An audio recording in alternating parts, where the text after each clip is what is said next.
Greetings, welcome to another part of Let's Play Dwarf Fortress with Nagidal. I have decided to start over again. I don't like the fort we have now. There is too much holding, too much misorganization. So I also didn't play the fort for such a long time. I wouldn't feel into it anymore, and wouldn't know what was my plans with it. So here is a nice location, and today I want to start with an aquifer embark. I want to try it. Nobody shows me how to do it, so I want to try it myself. I have found a location which is quite flat. It means has almost no cliffs or low cliffs. It has a river and 4 layers of clay or some non-stone material. It has flagstone marble. It has lots of trees, so there should be lots of wood for fueling the steel industry, and marble to as an ingredient for steel production. It has sand, so I can try making some glass products. Our neighbors aren't elves who would restrict our wood cutting to 100 trees a year, so it should be good. We have some neighboring civilizations of dwarves, 3 different. That's good. So I expect a lot of immigrants. Yes, and what else about it? It is a wilderness. I have looked for a calm location, but calm locations, I didn't find any such which would have flagstone, would be calm and have a river.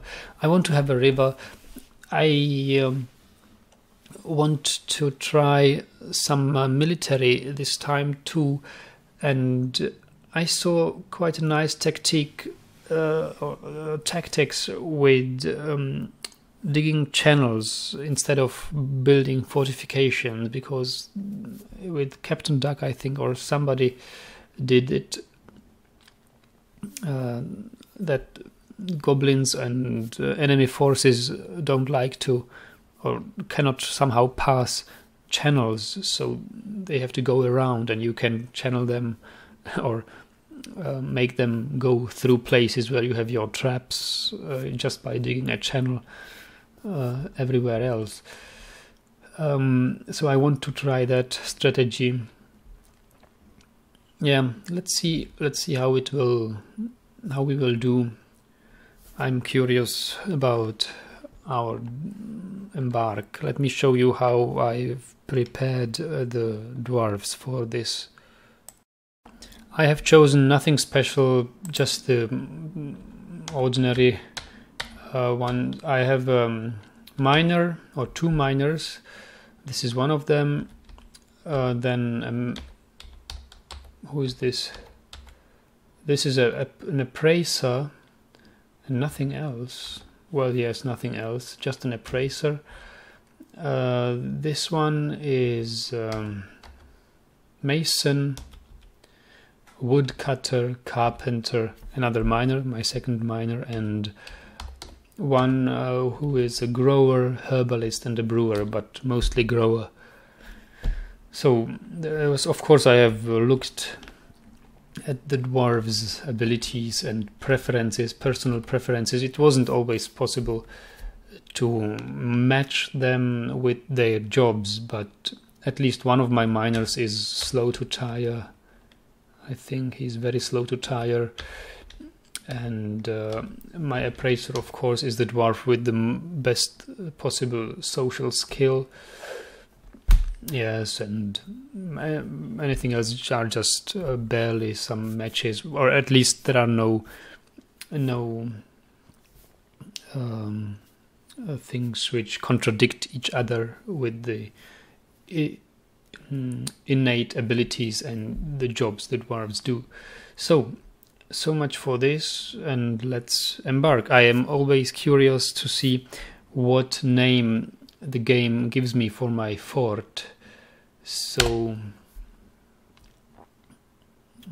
will it embark? Oh, and I forgot to, maybe I can, no, I wanted to have a cat. Yes, so Paperclinched is Monomakgos is the place, and what is my group called? Do they write it here? I don't think so. But the place names is Paperclinched. Paperclinched. Well, yes, strike the earth. We start in this area, and I honestly don't know how to find out whether this stream is a brook or a river. Brooks can be crossed by foot, rivers cannot. Maybe I should occasionally try to harvest some trees on the other side, and maybe my woodcutter would cross it and harvest the trees there. Then it's a brook. Or he wouldn't. He would say the site is inaccessible, so in that case it would be a river. I'm tempted to dig right into the ground somewhere here, and not to dig into this. Not exactly mountain, but into this hill. This is what it sees, some levels above. Yeah, so we have quite some trees. I don't see the red sand anywhere, but so what? So then we can import sand every time. I'm thinking ahead about defenses of our fort, and I must say I don't see much possibilities, or that many possibilities. The problem is the goblins. We are not in a complete flat land. The goblins can climb these hills, and I cannot make water channels there. So anything what we have and where we can play with water channels and some paths through traps is this flat piece of land. And I don't know, it's like two halves, so we may try to do something on the other side of the river, but again there are hills as well. Now I think we shall start somewhere here and use one of these murky pools to flood some piece of land underneath the surface for our farms. Yes, and make some rooms for storage. We won't have the problems with storage rooms, because this stone, this clay, leaves nothing behind when it's mined, so that should be good. We have some trees, make some beds. It should be okay. Now let me dig something here. While mining, my miners have located damp stone, and I have tried to mine through the damp stone, and water pours in on that place. So it looks like this is the aquifer effect. Everywhere where is damp stone is a stone where on the other side is water, or somewhere is water near. When I dig it, water will come and flood this level. So I think I have to abandon this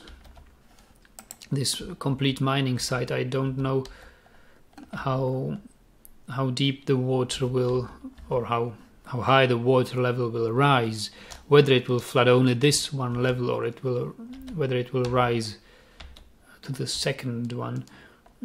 So I should mine in an alternative place. Maybe we will mine into the mountain as well, because if I mine just one level was okay, but 2 levels deep there is damp stone almost everywhere. All this grey stone is a damp stone, so I shall not mine here any further, but find an alternative place. Yeah, let me see what we can do.